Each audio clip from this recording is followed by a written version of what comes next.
Baik. Islam datang membawa risalah ketenangan. Dan memang Nabi Adam pun ketika pertama kali bertugas di bumi, Allah memerintahkan untuk memulai tugasnya di bumi itu langsung oleh Allah difirmankan. Semua misi yang dikerjakan oleh Adam alaihissalam itu yang paling menariknya adalah disertakan dengan konsepsi ketenangan dan kesenangan. Jadi sebetulnya aktivitas dunia itu kalau kita mengikuti tuntunannya, itu prinsipnya itu tenang dan senang. Ingat itu ya, tenang dan senang. Baik, itu ada di Quran surah kedua Al-Baqarah di ayat 38. Qulna bitu minha jami'a fa imma ya'tiyannakum minni huda faman tabi'a hudaya fala khaufun 'alaihim wala hum yahzanun. Sekarang misi dimulai, kata Allah. Adam, Hawa turun semua ke bumi, misi dimulai.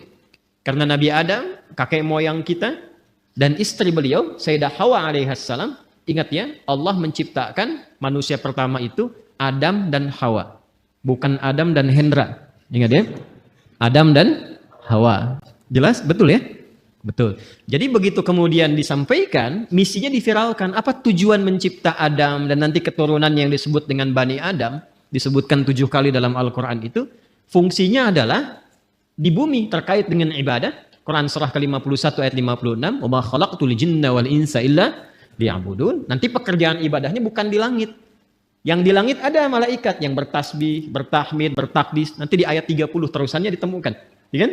Wa nahnu nusabbihu bihamdika wa nuqaddisu lak. Ya kan? Ada yang di langit. Cuma tugas kita bukan di langit. Tugasnya di mana? Di bumi. Itu yang dimaksudkan Al-Baqarah ayat 30. Wa idh qala rabbuka lil malaikati inni ja'ilu fil ardi khalifah. Tugas kita memakmurkan bumi, tugas kita beribadah di bumi ini. Karena tugasnya di bumi, maka Adam diturunkan. Ketika sudah siap, diturunkan ke bumi. Yang paling menarik, perhatikan kalimatnya. Fa imma ya'tiyannakum minni hudan. Maka tatkala misi dimulai itu, bersamaan dengan misi dimulai, Allah turunkan kemudian petunjuk, pedoman berkehidupan, supaya misi itu sukses dituntaskan. Ini bukti kasih Allah kepada kita. Tidak pernah memberikan kepada kita sebuah tugas berkehidupan kecuali diberikan perangkatnya. Demi Allah saya katakan, saking sayangnya Allah kepada kita, tidak pernah menugaskan apapun kepada hamba itu. Yang sering kita sebut dengan ujian itu. Jadi nggak mungkin setiap hamba itu diuji kalau tidak diberikan perangkat untuk menyelesaikan ujian itu. Bahkan yang paling rahman, karena itu sifat rahman hanya dilekatkan kepada Allah, tidak yang lain. Quran surah ke-17 ayat 110, Qulid'ullaha awid'ur rahman. Ya, ibu masih punya rahim. Manusia masih bisa belajar dari keteladanan itu, tapi rahman hanya milik Allah. Karena kasihnya begitu luas. Jangankan diberikan perangkat, dengan sifat rahmat Allah itu, kaidah langsung diturunkan. Allah langsung memberikan penjelasan, tidak mungkin bahkan seorang hamba diuji melampaui batas kemampuannya. La yukallifullahu nafsan illa. Itu sayangnya Allah kepada kita. Jadi nggak mungkin setiap kita itu diuji dengan persoalan. Apapun itu dalam kehidupan, kecuali kita memang punya kesanggupan menyelesaikan itu. Itu mesti yakin. Karena Allah yang sampaikan. Dan jangan diduga bahwa setiap orang yang duduk di sini tidak punya masalah, belum tentu. Ini wajah penuh persoalan semua gitu. Setiap kita punya persoalan yang berbeda-beda. Dan mesti yakin ini kalimat pertama, dan secara psikologis, ini susah ditemukan dimanapun. Itu akan memberikan ketenangan pada jiwa kita. Jadi kalau bahasa psikologinya begini, ketika ada persoalan, katakan pada diri kita, kita pasti bisa menyelesaikan ini. Itu lebih menenangkan kepada jiwa dibandingkan membuat status. Kenapa harus aku ya Allah? Gak akan selesai. Ingat ya, ujian tidak tuntas dengan menuliskan sebuah status. Tapi ujian bisa tuntas dengan membangun keyakinan kepada diri bahwa itu bisa kita sempurnakan. Lalu turunlah surah Al-Insyirah untuk memberikan kelapangan kepada jiwa. Inna ma'al usri. Itu konsepsinya jelas. Jadi kalau sedang punya persoalan, katakan dulu pada diri kita. Insya Allah saya mampu mengatasi ini. Satu. Yang kedua, setiap masalah pasti ada solusinya. Kalau dipersingkat tuh begini, bahasa singkatnya. Pasti selesai. Pasti selesai. Insya Allah. Itu kalimat ini, 2 kalimat yang mahal ini, itu memberikan pengaruh kepada jiwa itu luar biasa. Dan itu sangat mahal. Sangat mahal. Anda kalau konsultasi ke psikolog untuk dapat 2 kalimat ini saja, berapa biaya yang dikeluarkan? Ya. Kan saya sering katakan kan, ketenangan itu kadang lebih mahal kan dibandingkan harta yang dimiliki. Orang untuk mendapatkan ketenangan itu mesti kadang merogoh kocek yang sangat luar biasa. Karena itu seringkali ketenangan itu tidak bisa dibandingkan dengan materi yang didapatkan. Masih ingat kan pertanyaan yang sering saya ajukan? Pilih mana? Kaya tapi gelisah atau miskin tapi tenang? Masih ingat 2 tahun lalu? Kaya tapi gelisah atau miskin tapi tenang? Coba. Nggak ada pilihan ketiga. Nggak mudah kan? Baik. Nah, karena itu konsepsi dasar dalam kita berkehidupan itu mesti tenang. Saya kalau mengajar Andanya nggak tenang, nggak mungkin pelajaran bisa disampaikan. Saya pun kalau sedang tidak tenang, nggak mungkin bisa menyampaikan materi dengan baik. Ketenangan itu penting. Karena itulah ketika Adam mulai diturunkan ke bumi kalimatnya. Faman tabi'a hudaya fala khaufun. Fala khauf itu tidak ada kegelisahan. Apa lawannya gelisah? Tenang. Jadi konsepsi dasar keberhidupan di bumi itu sesungguhnya penuh dengan ketenangan. Dasarnya itu. Kapan ketenangan itu tiba? Faman tabi'a hudaya. Ketika petunjuknya diikuti. Jadi kalau ada keberhidupan kita dalam konteks apapun, apakah di rumah tangga, di pekerjaan di kantor, kehidupan sosial, yang membuat kita tidak lebih tenang, boleh jadi, maaf, bukan karena jabatan yang kurang tinggi. Mungkin bukan hartanya kurang banyak. Bukan karena gelar belum banyak terkumpul. Boleh jadi interaksi kita dengan pedoman yang telah Allah tetapkan itu belum tinggi. Coba keluarkan pedomannya. Kemudian walahum yahzanun, dan tidak larut dalam kesedihan. Apa lawannya sedih? Senang. Harusnya keberhidupan di bumi itu konsepnya tenang dan senang. Mau di sini senang, mau di sana senang, di sini, di sana, di mana-mana. Itu memang konsep dasar berkehidupan. Kapan itu terjadi? Kapan? Bukan untuk disyairkan, dilirikan, tapi untuk dikaji. Ketika faman tabi'a hudaya, ketika pedoman itu diikuti. Karena itu, saking rahmannya Allah kepada kita dari sejak generasi Adam alaihissalam, kemudian berganti berketurunan, Adam, Hawa menyatu melahirkan keturunan. An-Nisa ayat yang pertama, ya ayyuhan nasu taqu rabbakumul ladzi khalaqakum min nafsin wahidah wa khalaqa minha wa batha minhuma rijalan katsiran wa nisaa wattaqullaha alladzi tasaaluna bihi wal arham innallaha kana 'alaikum raqiba. Adam, Hawa, Quran surah 4 ayat 1 menyatu melahirkan keturunan lelaki dan perempuan. Lalu menyebar semuanya ini. Berbeda-beda tempat. Ya, boleh jadi beda RT, beda RW, beda kecamatan sampai beda benua. Bahkan sukunya bisa tidak sama. Dalam bahasa Arab perbedaan komunitas disebut dengan sya'bun, jamaknya disebut syu'ubun. Suku disebut dengan qabilah, kabilah jamaknya qabail. Maka turun Quran surah ke-49 ayat ke-13.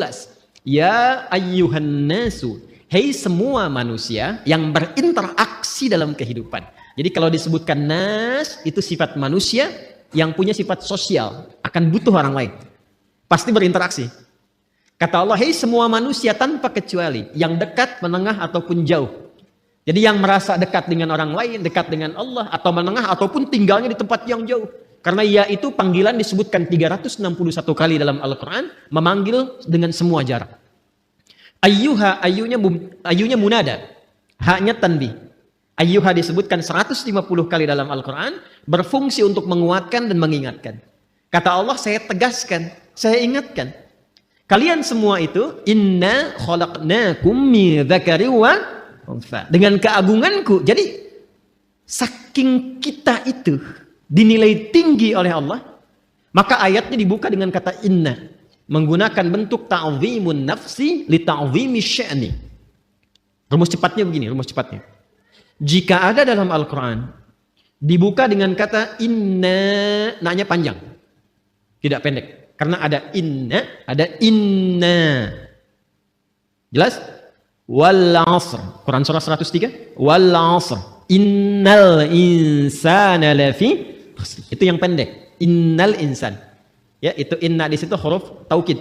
Inna harfu nasbin wa taukidin tansibul isma wa tarfa'ul khabara mabniyun 'alal fathi la mahalla lahu minal i'rabi. Itu gramatikal nahwunya. Tapi kalau ada panjang, inna Maka itu gabungan dari inna pendek plus na panjang, singkatan dari nahnu. Rumus cepatnya, kalau dibawa ke Quran terkait dengan Allah, jangan diartikan jamak. Awas, kita ini ngaji ilmu balaghah, jangan diartikan jamak, nggak tepat kalau jamak. Ya, karena itu kita harus bahas dengan ilmunya. Maka di ilmu balaghah nanti itu ada kaidah begini, ada kaidah nanti disebut dengan huruf-huruf menunjukkan ta'zimun nafsi, menghadirkan keagungan zat. Keagungan zat.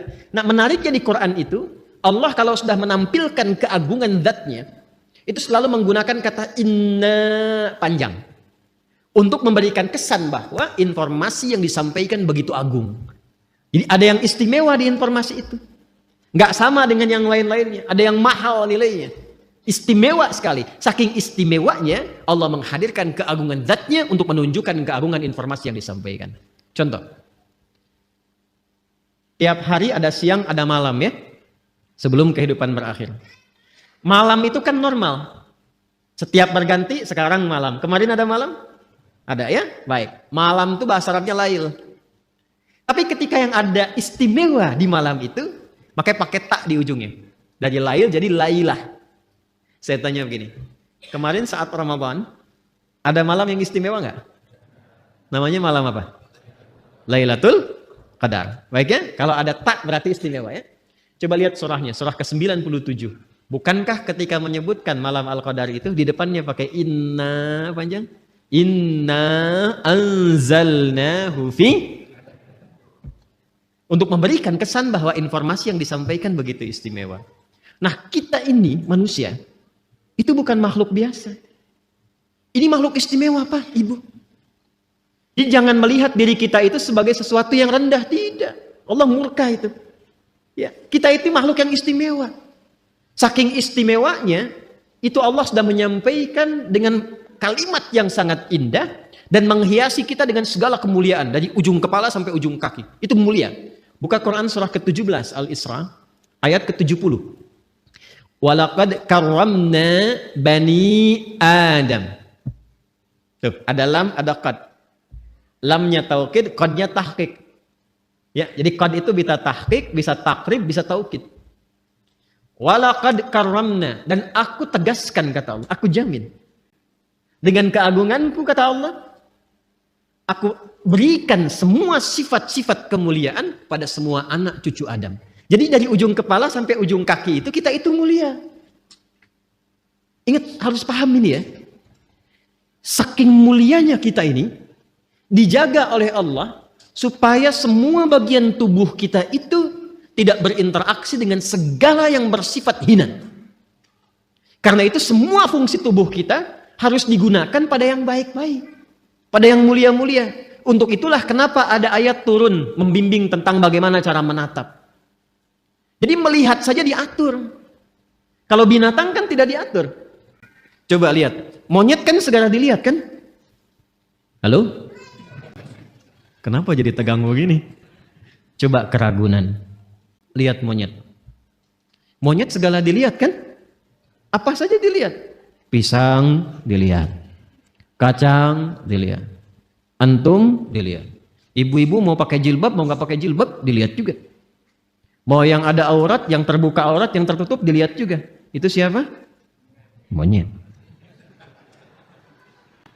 Saya ulang, itu siapa? Monyet. Jangan disalahkan. Ada ibu-ibu lewat misalnya aurat terbuka, dilihat. Wih, haram, nggak bisa, monyet kok. Karena kita bukan monyet, kita bukan binatang, maka diatur. Penglihatannya diatur. Jangan melihat yang tidak mulia, kata Allah. Karena matamu itu mulia. Maka turunlah Quran surah Cahaya. Surah 24. Ayat 30 untuk laki-laki. Ayat 31 untuk perempuan. Kullil mu'minina yaghuddu min absar. Wa kullil mu'minati yaghuddna min absar. Kata Allah, kamu itu makhluk mulia. Karena itu pandanganmu pun harus mengarah pada yang baik saja. Ketika yang dipandang itu nggak bagus, palingkan. Ghaddul basar itu bukan nggak boleh lihat. Ketika yang dilihat tidak layak, jangan dilihat. Gambar-gambar yang tidak elok, jangan dilihat. Tontonan yang tidak bagus, jangan dilihat. Proyek yang bukan punya Anda, jangan dilihat. Alas kaki keluar dari sini bukan punya Anda, jangan dipaksakan dilihat-lihat. Paham? Kenapa? Karena kita itu mulia. Maka muncul hukum haram. Haram itu akarnya seakar dengan kata hurmah. Diserap ke dalam bahasa Indonesia menjadi hormat. Hormat itu dari bahasa Arab. Asalnya hukum haram itu, ini dasarnya filosofinya, maknanya. Kenapa hukum haram ini muncul? Dasarnya bukan ingin membatasi manusia beraktivitas, bukan. Tapi Allah menginginkan kehormatan kita terjaga. Jangan dilakukan. Kalau kamu mengerjakan ini, kehormatan kamu runtuh di hadapan Allah dan manusia. Coba silahkan cek. Kalau ada orang mencuri dan diketahui mencuri dipublikasikan, kehormatannya runtuh tidak? Runtuh. Pezina diketahui, runtuh. Pembegal, pencuri, perampok, koruptor, terbuka, runtuh. Allah tidak ingin. Allah tuh sayang dengan kita. Jangan sampai terjadi. Jadi tidak harus semua dilihat. Yang melihat semuanya tanpa batasan, siapa? Jadi kalau ada manusia ingin selalu melihat tanpa ada batasan, ya patut dipertanyakan, di mana nilai kemanusiaannya? Jelas sampai di sini? Ini gambaran ujung kepala sampai dengan ujung kaki. Jadi Allah tuh saking sayangnya, satu, menginginkan kita selalu tenang, senang, menginginkan kita terhormat. Jadi kurang sayang apa lagi? Kurang sayang apa lagi? Nah, dan yang paling menarik adalah ketika kita terlahir ke muka bumi ini, diberikanlah kemudian bekal-bekal untuk mendapatkan itu semua. Ini karena edisi spesial, saya akan menggali ini saja, karena ini sekaligus yang memberikan sebuah petunjuk langsung dari Al-Quran dan hadis-hadis Nabi Muhammad SAW untuk mendapatkan ketenangan tadi, kenyamanan tadi, keterjagaan tadi. Maka sejak manusia terlahir, diberikanlah fitrah berkehidupan, ditanamkan dalam jiwanya yang akan menjaga dia tetap dalam status yang terhormat di hadapan Allah. Itulah potensi fitrah yang disebut dengan takwa. Maka turunlah Quran surah ke-91 di ayat 7 sampai dengan ayat 10. Wa nafsin wa ma sawwaha. Dan demi jiwa setiap manusia yang disempurnakan penciptaannya. Fa'alhamaha fujuraha wa taqwa. Maka demi menyempurnakan itu ditanamkanlah pada dirinya fitrah, potensi-potensi kebaikan, yaitu satu katalisnya namanya fujur, dan inti hidup berkebahagiaan itu yang disebut dengan takwa. Tugas kita adalah mengoptimalkan fitrah potensi takwa ini. Jadi kalau kita bisa keluarkan itu, naik cahayanya, naik ke mata, itu mata tidak akan pernah menatap kecuali yang baik-baik saja. Turun ke lisan orang yang sudah punya takwa, itu lisannya akan terjaga. Tidak pernah dia bertutur kecuali yang mulia saja. Sampai ke ujung kaki. Kalau sudah jadi mendapati bagian dari takwa itu, maka berubah nanti namanya. Kalau sendiri disebut taqi, kalau jamak disebut muttaqin. Kalau jamak disebut apa? Muttaqin. Orang kalau sudah mendapatkan muttaqin statusnya dan dia berlatih dengan amalan-amalan khusus, maka Allah jamin semua gerak langkah hidupnya akan langsung dibimbing oleh Allah dan dipastikan semua aktivitasnya berdampingan dengan kesuksesan dan kebahagiaan. Itu konsepsi dasar di ayat 2 sampai dengan 5 di surah Al-Baqarah. Dzalikal kitabu la raiba fihi hudal lil muttaqin. Siapa muttaqin itu? Ayat 3-nya. Alladzina yu'minuna bil ghaib. Baik, latihannya. Wa yuqimunas wa mimma razaqnahum walladzina yu'minuna bima unzila ilaihi wa ma unzila min wa bil akhirati hum yuqinun. Lihat, ulaika ala hudam rabbihim wa ulaika humul muflihun. Langsung ke ayat 5. Mereka itulah orang-orang yang akan selalu diberikan bimbingan oleh Allah dalam setiap langkah hidupnya. Tidak ada yang paling indah kecuali mendapatkan bimbingan Allah. Hidayah itu coba citrakan sebagai bimbingan. Ya, betul petunjuk dalam bahasa Arab. Petunjuk betul. Tapi petunjuk itu kalau kita tarik lebih dekat jadi terbimbing kita kan? Bimbingan dalam berkehidupan. Ada orang-orang yang selalu dibimbing Allah. Lisannya bertutur dibimbing. Bekerjanya dibimbing. Dan itu mahal. Ada orang yang ingin mendapatkan itu sampai rajin tahajud. Kan diantara manfaat tahajud itu kan mendapatkan bimbingan Allah. Ya, Quran surah ke-17 masih ingat? Ayat 79 itu sampai dengan ayat 81. Wa minal laili fatahajjad bihi nafilatan laka asa ay yab'atsaka rabbuka maqaman mahmuda. Kemudian apa yang terjadi? Wa qur rabbi adkhilni mudkhala sidqin wa akhrijni mukhraja Waj'alli lil muttaqina, Masya Allah, waj'alli min ladunka sultanan nasira. Jadi teman-teman sekalian, itu mahal itu. Untuk dapat hudan itu, bimbingan Allah yang menyertai aktivitas kita, ada amalan-amalan dasarnya setiap hari. Tahajud, Quran, itu jangan salah tuh. Makanya saya tuh sering cerewet, dekati Quran, sampai bikin komunitas. Ya, sampai kita mencoba untuk menjadi bagian ahli Quran. Karena mahal. Yang dicapai itu bukan sekedar interaksinya. Bimbingan Allahnya. Kebahagiaannya gitu. Ya, kesuksesannya. Pertanyaan terbesarnya, apakah sampai detik ini kita sudah menjadi bagian dari insan bertakwa atau belum? Kalau sudah mendapati itu, kita bagaimana cara mempertahankannya? Kalau belum mendapati itu, bagaimana mengoptimalkannya? Itu yang coba kita gali di pertemuan malam hari ini. Kita akan mengaji malam ini dengan nuansa ilmiah yang tinggi. Karena itu butuh fokus yang luar biasa. Karena boleh jadi detil pembahasan ini belum didapati di kitab-kitab khusus. Jadi kita mesti menyatukan dulu beberapa referensi, baru kita bisa mendapatkan tautan-tautan ini. Karena itu, ini kajiannya cukup mendalam di malam hari ini. Sekali lagi, butuh fokus untuk kita semua. Kemudian nanti ada beberapa yang ingin saya tuliskan juga. Dan ini akan menentukan pengenalan jati diri kita kepada diri kita masing-masing. Baik, kita mulai pembahasan kita malam hari ini. Dan kiranya saya akan memulai untuk memberikan gambaran dalam bentuk tulisan. Bismillah. Mohon untuk dicek terlebih dahulu. Terdengar suara saya insya Allah? Baik ya. Di luar mudah-mudahan jelas ya suara saya. Kalau saya menulis di sini kelihatan di sana? Ya, sudah pasti tidak? Sudah pasti. Jadi kalau kelihatan Anda luar biasa. Gitu. Saya ingin memastikan aja gitu kan. Baik. Nanti kalau ada sebagian sisi tidak terlihat, bisa nanti di-review ya. Pada kajian yang telah terekam di YouTube, nanti dicek kembali. Dan memang dalam kehidupan itu seperti itu. Kita tidak bisa memuaskan semua kalangan. Ya, yang bisa kita lakukan memberikan yang terbaik sekalipun tidak mengharapkan kepuasan bagi seluruh kalangan. Jelas sampai di sini? Baik ya. Ibu kelihatan, Bu? Belum ya, belum saya tulis. Luar biasa. Baik, bismillah. Ini saya akan membuat seperti ini dulu. Nah. Oke. Enak ya. Kurang lebih kotak seperti ini. Sudah? Baik. Lalu saya buat lagi lebih kecil skalanya seperti ini. Ya. Kadang-kadang orang sekarang ada yang membuatnya seperti ini. Ya.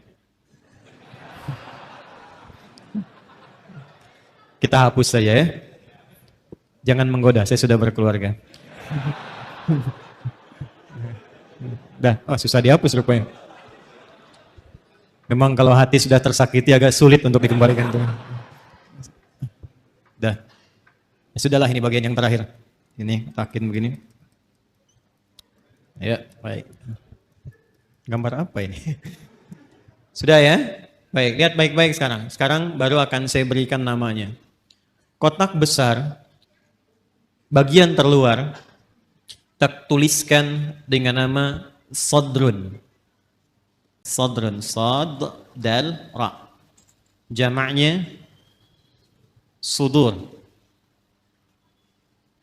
Sudah? Tenang, pelan-pelan dulu. Saya tes ya. Kotak besar, bagian terluar, diberi nama dengan apa? Sadrun. Jamaknya apa? Sudurun. Di dalam kotak ini, ada yang skalanya lebih kecil. Yang kedua ini, setelah kotak yang besar, di dalamnya ada lagi. Ini ilustrasi saja ya. Saya buat kotak lagi, diberi nama Qalbun. Qalbun. Jamaknya Qulubun. Namanya Qalbun, jamaknya apa? Qulubun. Baik. Pelan-pelan. Di dalam kotak ini ada yang paling kecil. Ingat, ada 3 ya. Ada 3. 1 sodrun, jamaknya sudurun. Kedua qalbun, jamaknya qulubun. Yang paling dalam, ini namanya nafsun. Nafsun.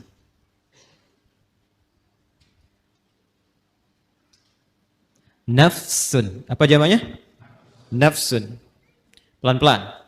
Jamaknya, namanya nafsun, jamaknya bisa 2. Bisa anfus, bisa nufus. Ya? Bisa anfus, bisa nufus. Ya. Anfus dan nufus. Infus tidak ada kaitannya. Ya. Jadi nafsun jamaknya anfus dan nufus. Sudah. Di dalam nafsun ini ada 2 fitrah yang Allah tanamkan dalam jiwa kita. Dan ini inti kehidupan kita ada di sini. Inti kehidupan kita. Jadi seseorang mengalami kehidupan, kalau tinjauan dari fisikanya, biologinya, kan? Ketika jiwanya, rohnya sudah ada, maka dia mulai bergerak, maka dipandang hidup. Tapi bagaimana dia bergerak itu ada inti kehidupannya. Maka di dalam nafsun ini ada inti hidup kita. Ada 2 ditanamkan di dalamnya. 1, ada kutub positif, disebut dengan takwa. Ada lawan dari sini, terlihat sekilas lawan. Padahal nanti intinya sebetulnya sebagai katalis ya, untuk mensupport supaya nilai takwa ini muncul.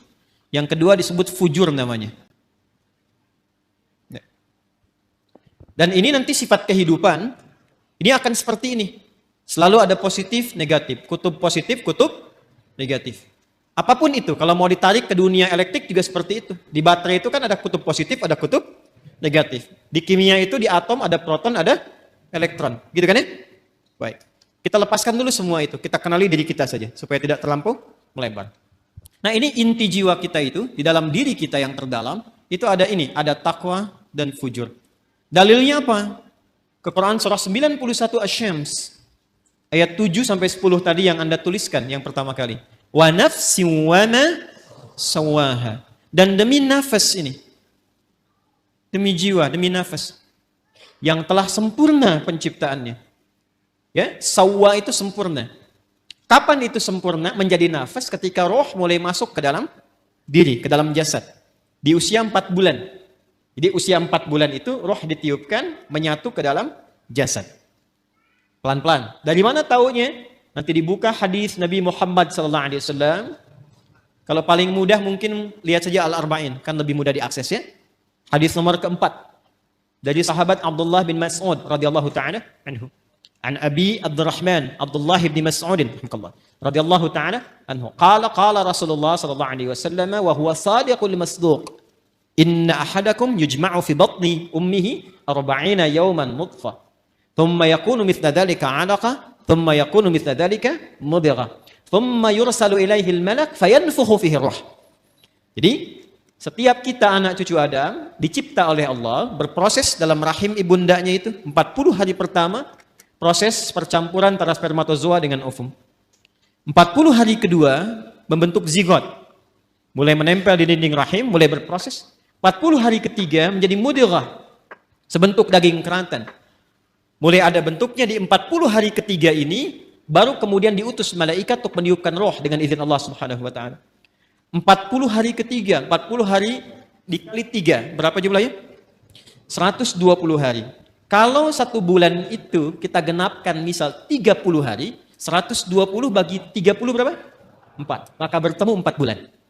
Jadi ketika ada seseorang mengandung, seorang ibu misalnya, maka usia 4 bulan kandungan itu roh ditiupkan. Sudah ada roh tertanam. Dan nanti amalannya sudah beda, ingat. Antara roh belum masuk, dengan roh sudah masuk, itu berbeda amalannya. Nanti supaya tidak melebar, lain waktu kita bisa buat kurikulum tersendiri tentang itu. Ayatnya ada semua. Ada semua. Jadi apa amalan suami istri, amalan suami, amalan istri, amalan suami terkait nafkah, ada. Jangan sampai membawa sesuatu yang haram. Dibawa ke rumah, diolah oleh istri, dimakan, masuk ke kandungan. Janin itu kasihan. Belum terlahir sudah mengonsumsi yang haram, itu bahaya itu. Bahaya. Dan nanti mengembalikannya nggak mudah. Ya, yuk pelan-pelan. Kembali ke sini. Nah, usia 4 bulan kandungan, ditiupkan roh. Di situ kemudian terjadi dialog kita untuk berkomitmen menuhankan Allah. Nanti ada diabadikan di Quran surah ke-7 Al-A'raf ayat 172. Tadi saya berjanji detailnya tidak saya tuliskan dulu. Ini untuk melengkapi apa yang tadi disampaikan. Wa idh akhadha rabbuka min bani adama min zuhurihim dzurriyyatahum wa ashhadahum ala anfusihim alastu bi rabbikum qalu bala syahidna. Jelas sampai sini? Nah, ini usia 4 bulan kandungan. Ketika roh ditiupkan, menyatu kemudian dengan jasad, maka berubah nanti namanya menjadi nafas. Jelas? Berubah menjadi apa? Nafas. Dari sini kemudian muncullah tanda-tanda keberhidupan. Makanya diserap ke dalam bahasa Indonesia dengan nafas. Seseorang dikatakan hidup bila masih ada tanda-tanda nafas. Itu dalam bahasa Indonesianya. Paham sampai sini? Nah, ketika sempurna itu, dari mana taunya? Roh masuk ke dalam fisik, kemudian sempurna penciptaan jadi nafas ini. Nanti lihat di Quran surah ke-15. Ayat 28. Quran surah 15, Al-Hijr, ayat ke-28. Wa idh qala rabbuka lil malaikati inni khaliqum bashara min salsalim min hama'im masnun. Teruskan ayatnya. Fa idza sawaituhu. Nah, ini ada kalimatnya sawaituhu. Fa idza sawaituhu wa nafakhtu fihi min ruhi. Maka bila aku telah sempurnakan sawaituhu penciptaannya itu dengan cara meniupkan roh sudah masuk ke dalam bagian tubuhnya itu, ya, maka mulai sempurna penciptaan berproses di situ. Kata sawaituhu itu asalnya dari kata sawwa yusawwi, taswiyatan. Ya. Ini asalnya ya nih. Jadi makanya kalau bersambung dengan dhamir kembali ke ya. Sawwaitu tu'nya ke Allah, dhamir ana, ya. Hu-nya kembali ke kalimat semula, ke bashar. Fa idza sawaituhu, maka bila makhluk manusia ini mulai akan masuk fase sempurna penciptaannya. Jadi kalau tampilan fisiknya disebut bashar. Nanti ada 5 nama ya. Agak lompat sedikit, manusia setidaknya disebut dengan 5 nama. Bashar 35 kali disebutkan dalam Al-Quran. Dan ini nama pertama saat diciptakan untuk memberikan info pada malaikat dan jin bahwa materi dan tampilan fisiknya nggak sama dengan malaikat dan jin. Di malaikat diciptakan duluan, baru kemudian jin. Kalau malaikat dari cahaya, kalau jin dari api, bukan sekedar api. Ya, api yang menyambar-nyambar. Makanya ayat 27-nya disebutkan jin dulu. Quran surah ke-15 ayat 27 itu jin dulu. Wal janna khalaqnahu min qablu min naris samum. Dan kalangan jin itu diciptakan sebelum manusia, bahan dasarnya api yang menyambar-nyambar, menyala. Manusia beda, disebut dengan bashar. Menunjuk pada tampilan kulit yang halus, secara fisikal beda dengan malaikat dan jin. Ini kata dasarnya sawwa nih. Ya, sempurna. Jadi ketika disebut sempurna itu, kalau rohnya sudah masuk ke dalam jasad. Ketika masuk itu menjadi nafas. Dari mana taunya? Tafsir ke Quran surah 91. Ayat 7 itu sampai dengan 8. Wa nafsin wa ma sawwaha. Dapat sawanya nih. Ya, dan demi nafas yang telah sempurna, tertanam, sempurna, tercipta dalam jiwa itu, menyatu ke dalam tubuh kita itu, maka ketika sempurna itu terjadi, diilhamkanlah fa'alhamaha fujuraha wa taqwaha. Nah, jadi dalam jiwa setiap kita yang hidup itu ada inti kehidupan. Intinya di sini, fokus ini ya. Ini yang paling penting. Intinya ini, takwa ini. Jadi generator hidup kita itu ada di jiwa takwa. Kutub positifnya. Sederhananya, bahasa singkatnya, ini kalau kita gali terlalu panjang nanti. Kecuali kalau mau ngaji sampai subuh. Mau sampai subuh di sini? Silakan, saya jam 9 selesai. Ini panjang nih, karena harus membahas 115 kata dalam Al-Quran. Nanti takwa disebutkan 115 kali dan derivasinya. Lawannya nafsu 115. Jadi kalau mau bahas itu, mungkin bisa sampai subuh yang 2 hari ke depannya. Takwa secara singkatnya saja adalah akumulasi setiap sifat-sifat kebaikan. Dalam istilah Al-Quran, sifat baik itu seringkali ditampilkan dengan diksi atau dengan kata khair namanya. Khair. Wah, ini kalau ngajinya agak dalam, agak panjang kita. Khair. Ada baik secara fisik, jasmaninya bagus, sehat, baik. Itu biasanya orang Arab menyebut dengan kata thayyib. Thayyib.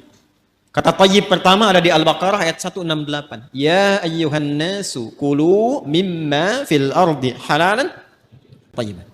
Jadi kalau kita mau makan, kata Al-Quran, coba cari bahan makan itu, bahan dasarnya dengan cara yang legal. Jangan melanggar hukum. Jangan mencuri, jangan korupsi, jangan merampok, membegal, mengambil hak orang lain, jangan dilakukan. Kalaupun sudah dapat dengan cara yang halal, maka cari yang dikonsumsi itu yang menyehatkan untuk tubuh. Jadi tidak semua yang diinginkan itu mesti dimakan. Ini satu kalimat ini kalau benar dipraktekkan, insya Allah tubuh kita itu sehat.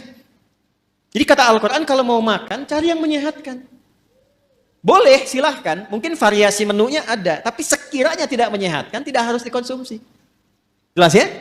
Itu indah sekali. Sehingga membuat tampilan fisik kita itu sehat. Sambal bagus. Tapi sambal satu baskom tidak bagus. Membuat fisiknya sehat, kuat, itu namanya apa? Thayyib. Tapi kan tidak semua yang fisiknya sehat itu sifatnya juga sehat. Kan ada orang-orang yang tampilannya bagus, rapi, bersih, fisiknya kuat, tapi sifatnya kan nggak baik juga. Kan ibu tahu ya, Bang Thayyib itu. Dia kan sehat sebetulnya kan, fisiknya kuat. Tapi 2 kali puasa, 2 kali lebaran, pulang-pulang. Ada apa itu?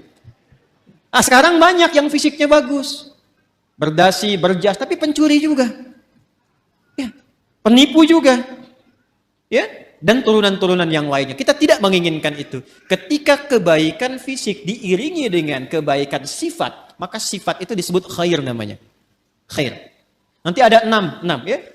Ini untuk informasi saja cepat, karena kita nggak mau bahasin terlalu jauh. Ada thayyib, ada khair, ada ma'ruf, ada ihsan, ada salih. Yang ke-6 ada birrun. Ya. Nanti lain waktu kita bisa turunkan kalau sedang membahas itu. Ya. Sekarang kita beralih ke sini saja dulu, ke khair. Jadi khair itu semua jenis-jenis sifat yang kita nilai baik. Jujur baik tidak? Itulah khair. Sabar baik? Baik, sabar. Rendah hati, tawadhu. Jadi semua sifat-sifat baik itu ada di sini. Karena itu yang paling menarik, masyarakat di zaman jahiliyah yang kehilangan sifat-sifat baik itu, sehingga seakan tidak mengenal sifat baik. Yang kaya ada, tapi karena tidak kenal sifat baik, kekayaannya digunakan pada yang tidak baik. Yang pintar ada, tapi karena tidak mengenal sifat baik, kepintarannya digunakan untuk berbuat yang tidak baik. Karena itu di zaman jahiliyah komplit semua. Pezina banyak, pemabuk ada, pembegal komplit, bahkan sekampung begal semua ada di kota Ghifar itu. Ya, ada semuanya.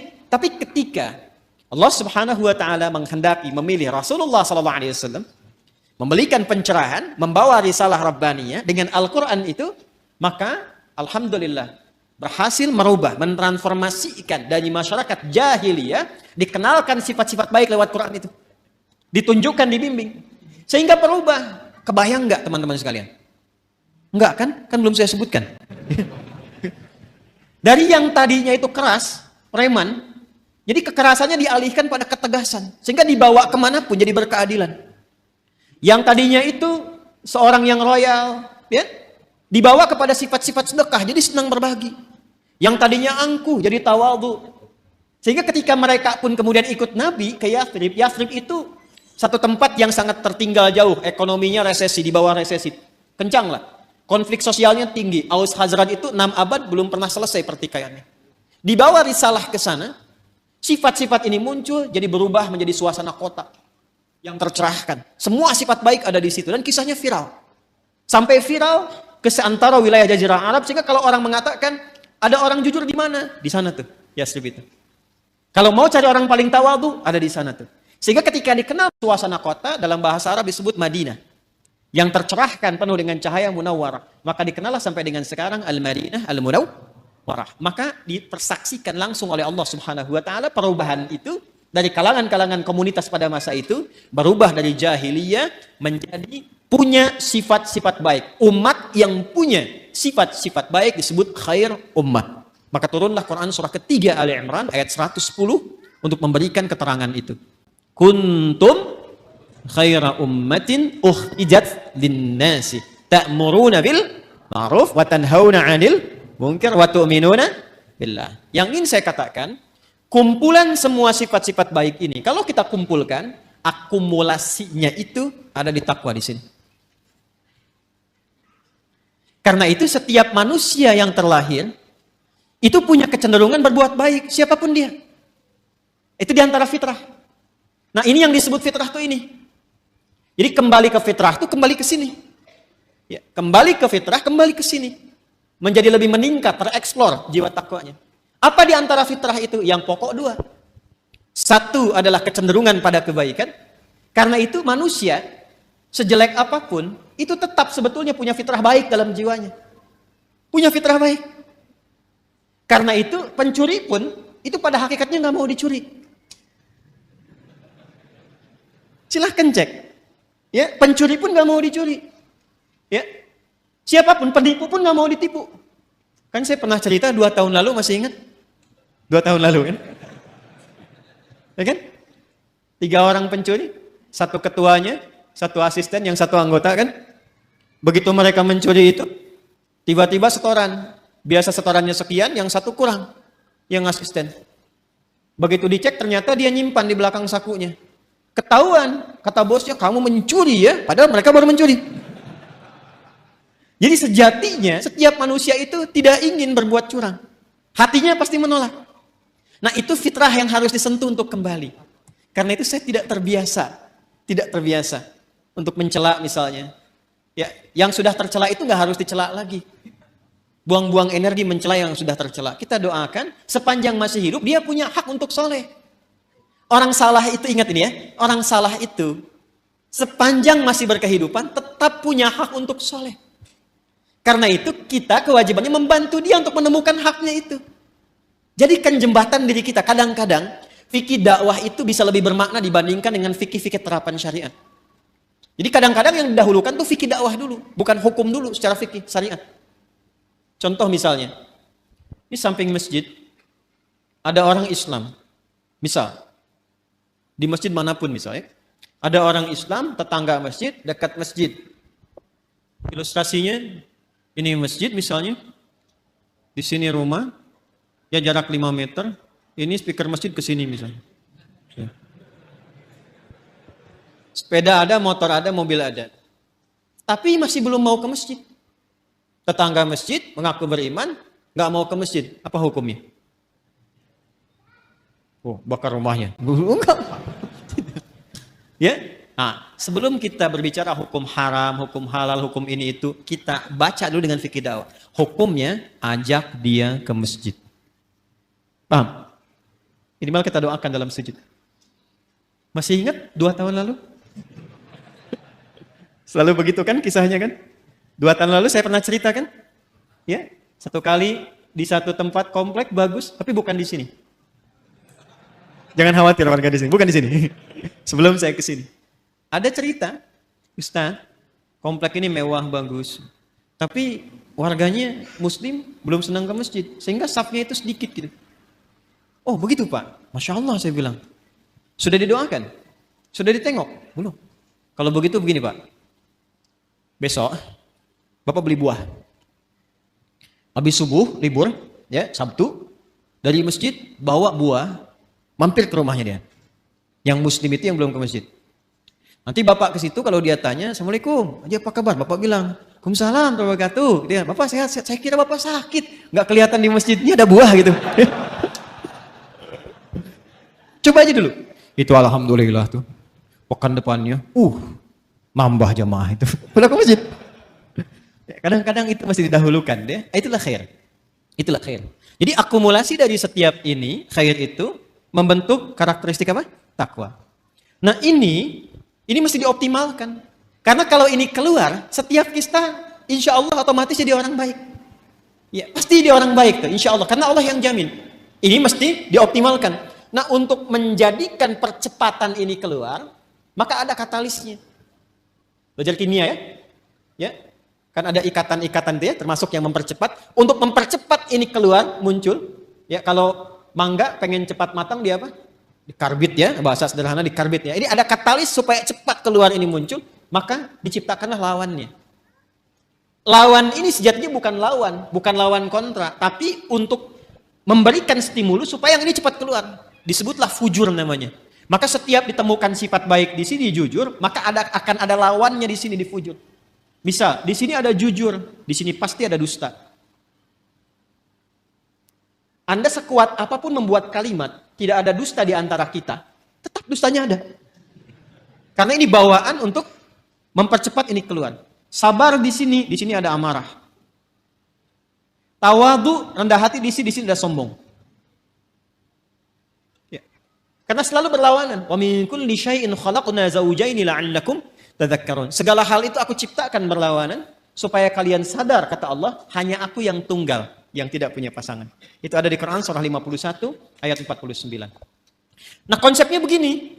Teruskan. Wa nafsin wa ma sawwaha fa'alhamaha fujuraha wa taqwaha. Nah, konsep dasarnya ayat 9-nya. Kalau kita bisa mempraktekkan ini, insya Allah lebih damai, lebih tenang, lebih bahagia. Walaupun mempraktekkan tidak semudah mengucapkan. Qad aflaha man zakka. Dijamin kata Allah. Jadi qad itu ada tahqiq, ada takrib. Takrib itu untuk mendekatkan sesuatu. Jadi kalau informasi ada pakai qad berfungsi takrib, artinya momennya sudah dekat. Misal, kan kalau mau sholat ada iqamah ya? Qad qamatis salatu qad qamatis salah. Nah, dengar itu? Dengar ya? Qad qamatis salah maksudnya apa? Salat sudah dekat, siap ditunaikan. Qadnya takrib di situ. Ada yang bermakna tahqiq, taukid, penguat, penjamin. Ya, yang di sini itu penjamin, penguat. Ya, qad aflaha man zakkaha. Kata Allah, aku jamin. Orang akan mendapatkan atau cenderung lebih bahagia, lebih sukses, lebih nyaman hidupnya, zakkaha bila mampu menyucikannya. Ini mahal sekali kalimatnya. Teman-teman, ikhwan, ibu dan bapak, mencuci, tahu mencuci? Sudah pernah nyuci kan? Mencuci, misal, mencuci pakaian, baju. Kalau ada orang mencuci baju, maaf, yang dibuang itu kotorannya atau bajunya? Kotorannya, yakin ya? Bukan bajunya kan? Oh ya. Jadi kotorannya. Supaya apa dicuci?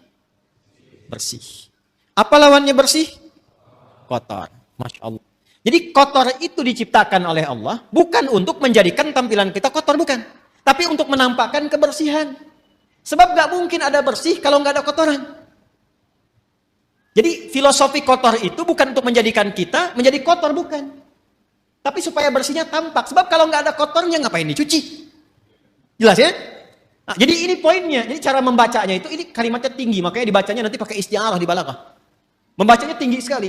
Jadi mencuci itu bukan bermaksud menghilangkan jiwanya. Bukan. Bukan menghilangkan pakaiannya. Tapi ditampakkan lawannya ini supaya yang bersih muncul. Gelas bisa dilap. Kapan dilap? Kalau kelihatan ada debunya. Wajah dilap-lap. Kenapa? Karena ada kotoran yang tampak di wajah. Kalau nggak ada yang kotor, ngapain dilap? Jelas ya?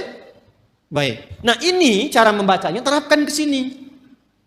Amarah itu diciptakan bukan ingin menjadikan seseorang itu pemarah, bukan. Tapi supaya sabarnya muncul. Sebab kalau marah nggak diciptakan, bagaimana sabar bisa muncul? Tuh. Kan? Di luar nggak tahu tuh. Ya. Coba deh begini, maaf ya, ibu nanti bu, suami pulang dari kantor ke rumah nih. Pokoknya nggak ada apa-apa, nggak ada hujan, nggak ada angin, nggak ada macam-macam, nggak ada permasalahan. Begitu buka pintu, assalamualaikum, ibu jawab waalaikumsalam, ibu langsung bilang, sabar ya pak, sabar gitu. Kira-kira respon pertama apa yang akan ditampilkan oleh suami?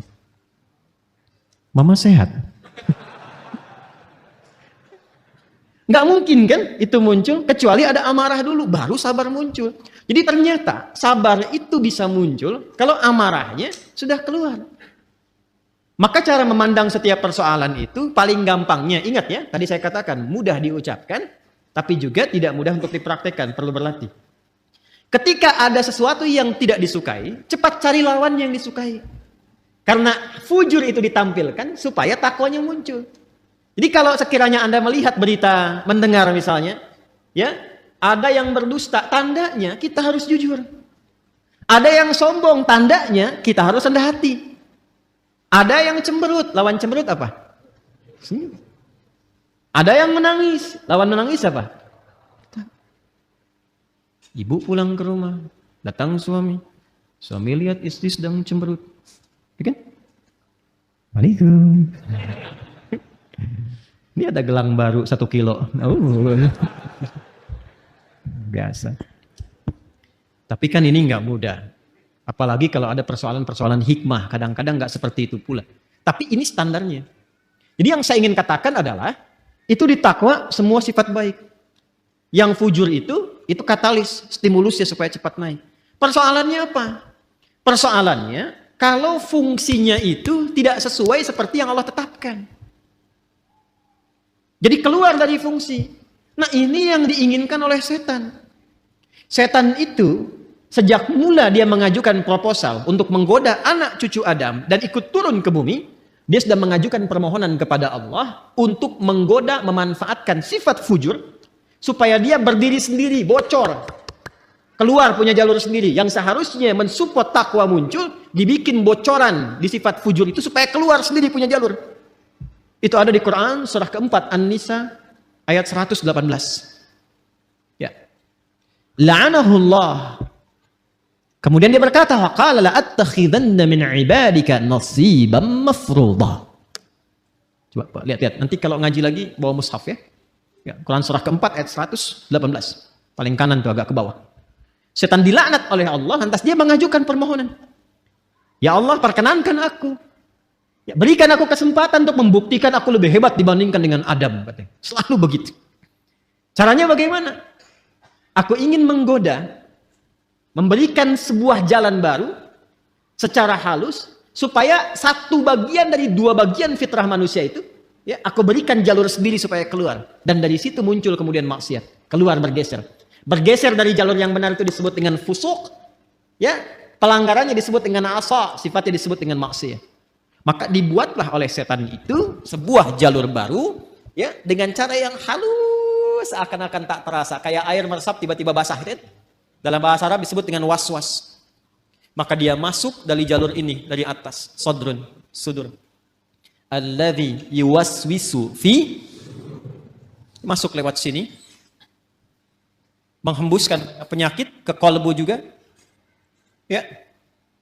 Kemudian tembus ke sini ke nafas, jalurnya ke sini ke fujur. Perhatikan, fokus baik-baik. Yang seharusnya bersifat begini, menjadi katalis, dibikin jalur sendiri keluar ke sini. Sehingga apa? Ini amarah yang seharusnya mensupport sabar, dia keluar sendiri ke sini. Ya, kalau bahasa apa Rusianya tuh ujuk-ujuk ya. Ya. Ujuk-ujuk marah aja gitu, ya. Ini ke sini nih. Jadi ini keluar nih. Jadi kalau dia keluar sendiri, akhirnya menjadi sifat mandiri yang jelek, yang buruk, ya, yang buruk. Sesuatu yang buruk itu dalam bahasa Arab disebut dengan su namanya. Apa? Su. Jadi ini mandiri dikeluar nih, dusta keluar sendiri, amarah keluar sendiri. Maka dia keluar dari fujur ini kepada nafas. Keluarlah dari sini ini su. Jadi setan memberikan was-was, memerintahkan itu ammar. Ya, kalau memerintahkan kepada sifat ammarah, berkali-kali terus begitu. Maka muncullah Quran surah ke-12, Yusuf ayat 53. Tadi Anda tuliskan. Ya. Untuk menggambarkan itu, wa ma ubarni'u nafsi, innan nafsa la ammaratum bisu, illa ma rahima rabbi. Aku nggak bisa menilai diriku itu orang suci. Fala tuzakku anfusakum. Jangan menilai diri kita suci, tidak. Sepanjang masih hidup, akan selalu ada peluang setan menggoda dan membocorkan sifat fujur ini. Sehingga keluarlah perbuatan su dari nafas. Kita menyingkatnya karena nafas asalnya netral, nafas itu netral. Tapi ketika yang keluar su, kita sering satukan nafas dengan su, jadi nafsu. Oh, ini kan bahasa kita saja ini. Asalnya begitu. Padahal nafas itu netral tadinya. Ya, nafsu itu netral. Cuma kenapa menjadi negatif? Karena ini yang dimaksudkan. Su keluar dari sinilah, ammaratun bisu, keluarnya dari sini. Ini yang menjadikan kadang-kadang manusia alih-alih dia jujur, kemudian dia berdusta. Alih-alih dia tawadhu, kemudian dia sombong. Penyebabnya itu. Ya, penyebabnya itu. Ini yang menjadikan dalam jiwa kita selalu ada pergolakan. Ya, selalu ada pergolakan, nggak pernah berhenti, nggak pernah selesai. Ini pun Anda keluar dari sini, itu nggak selamanya langsung pada satu tujuan. Pasti akan bergolak dulu nih. Ya, ini masih macet, tar aja dulu sini dulu gitu kan. Cepat pulang gini, macam-macam tuh. Ya, akan ada selalu seperti itu. Nah, sesuatu yang bergolak, tidak pernah tenang pada satu keadaan, itu bahasa Arabnya disebut dengan kolbun. Dari kata kolubah yaqlabu. Sesuatu yang senantiasa bergolak. Karena itu tempat bernaungnya nafas disebut dengan kolbu. Untuk memberikan kesan bahwa di dalamnya selalu ada pertarungan antara nilai-nilai kebaikan diakumulasi oleh takwa dengan bisikan-bisikan setan yang membuat fujur itu mandiri untuk keluar. Apakah Allah membiarkan begitu saja? Tidak. Allah punya sifat Rahman, punya sifat Rahim, dan rahmat Allah kepada hambanya itu tidak bisa dinilai, saking luasnya. Saking luasnya. Maka saking sayangnya Allah kepada kita, ditetapkanlah dua hal. Dan ini yang betul-betul kita jaga. Betul-betul kita jaga. Untuk bisa mengoptimalkan takwa ini, sekaligus menekan supaya fujurnya tetap ada fungsinya. Kalau bisa kita kerjakan dan optimalkan dua hal ini, maka tidak ada tempat bagi setan untuk membangun celah pada jiwa kita. Satu, secara fitrah, Allah tugaskan malaikat untuk mensupport jiwa takwa itu. Jadi ada malaikat yang bertugas juga mendampingi kehidupan kita, yang diantaranya memberikan dorongan-dorongan pada kebaikan. Karena itu menariknya, malaikat disebutkan 88 kali dalam Al-Quran, setan disebutkan 88 kali. Dan itu akan selalu bertarung, bisikan-bisikan itu. Nah, ya. Allahu Akbar, Allahu Akbar. Pernah ada suasana hati? Cepat, sudah adzan, siap-siap. Pernah ada begitu? Tapi ketika La ilaha illallah baru adzan, belum qomat. Pernah begitu? Iya kan? Ya. Wujuhu yawma idzin nadhirah. Wajah-wajahnya kelihatan. Ya itulah pertarungannya selalu begitu. Selalu begitu. Maka apa kata Nabi sallallahu alaihi wasallam? Istafti qalbak. Tanyakan pada jiwa hatimu yang paling dalam ketika kita berada dalam suasana-suasana untuk memberikan sebuah putusan. Jadi kalau sedang ada kegelisahan, harus memilih misalnya, kan yang paling sulit itu dilema di antara dua cinta. Ya kan? Antara harus mengikuti ta'lim misalnya atau menyempurnakan tugas yang lain. Misal, ya kan? Maka dia timbang. Di situ ada timbangan-timbangan, mana yang paling banyak pahalanya, mana yang paling Allah senangi, mana yang paling bermaslahat, mana yang paling banyak kebaikannya. Kan bisa jadi Anda melamar pekerjaan kan, diterima di dua perusahaan, ya kan? Maka apa yang harus kita lakukan? Salah satu jalannya adalah itu tanyakan pada jiwa hati yang paling dalam, yang kira-kira ada unsur kebaikannya banyak didapatkan. Makanya supaya cahaya malaikat itu bisikannya kuat, maka lakukan amalan-amalan dan set tempat kita bertinggal itu. Ya, tempat kita beraktivitas yang sekiranya malaikat senang. Makanya di Islam itu fikihnya komplit. Di rumah misalnya ada suasana yang kira-kira malaikat gak senang, jauhi. Ya? Hal-hal yang kira-kira menyenangi malaikat, datangi. Sehingga melatih kita untuk selalu dekat. Apa misalnya majlis ilmu, itu banyak malaikatnya. Baca Quran, ditemani malaikat. Bahkan kalau sudah lancar, ada malaikat khusus menjaga. Ma'asyafratil kiramil bararah. Orang yang lancar bacaan Qur'annya dan rajin dia mengaji, ditemani malaikat khusus. Ya, safaratil kiramil bararah. Dan kalimat kiramil bararah itu punya makna. Yang merubah ahli Qur'an ini menjadi lebih baik. Makanya saya sering katakan ahli Qur'an yang benar itu bukan dilihat dari berapa banyak khatamnya, berapa lancar bacaannya. Dilihatnya berapa bagus perubahan pada perilakunya. Itu yang diakui oleh Qur'an sendiri. Di Quran surah 35 Fatir. Di ayat 32. Ya. Thumma awrathnal kitaba alladhina istafaina min ibadina. Faminhum zalimun li nafsi wa minhum muqtasid. Yang berhasil wa minhum sabiqun bil khairati bi idznillah. Kalimatnya sabiqun bil khairat. Ya, bukan sabiqun bil khatmah. Bukan yang paling banyak khatamnya. Walaupun khatam itu bagus, ingat. Yang saya maksudkan bukan tidak menginginkan khatam, bukan. Khatam itu bagus. Hafal itu bagus. sampai hafal nomor posisi ini itu, tapi itu menjadi tidak bernilai tatkala tidak merubah perilaku. Itu ukurannya itu. Saya sering katakan kalau ada orang menghafal Quran atau sekolah di ma'had Quran tidak merubah perilakunya lebih baik, ada yang salah dengan cara dia menghafal. Itu gambaran pertamanya. Karena itu ketika orang-orang ini istiqamah dalam kebaikan, maka apa yang terjadi? Di surah Fussilat itu kan ayat 30, "Tsumastaqamu tatanazzalu 'alaihimul malaikatu alla takhafu wa la tahzanu wa abshiru bil jannati allati kuntum tu'adun. Nahnu awliya'ukum fil hayatid wa fil akhirah." Sudah, hidupnya enak. Karena Allah yang akan menyelesaikan semua urusan-urusannya. Dikirimkan malaikat menjaga. Itu ayatnya. Kalau sudah konsisten dengan amalan itu, malaikat turun. Dan perkara konsisten ini mahal. Kan saya sering katakan, itu untuk konsisten, kita butuh 9 tahapan kan. Consist 1, consist 2, consist 3, consist 4, sampai konsisten. Tahapannya apa? Nah, ini amalan yang kedua. Amalan kedua. Maka untuk meningkatkan potensi takwa itu, selain mendengar istafti qalbak, bisikan-bisikan malaikat pada kebaikan, bisikan itu bisa menjadi kuat, support itu menjadi kuat jika kita mengerjakan amalan yang kedua. Apa itu? Itulah yang disebut dengan ibadah.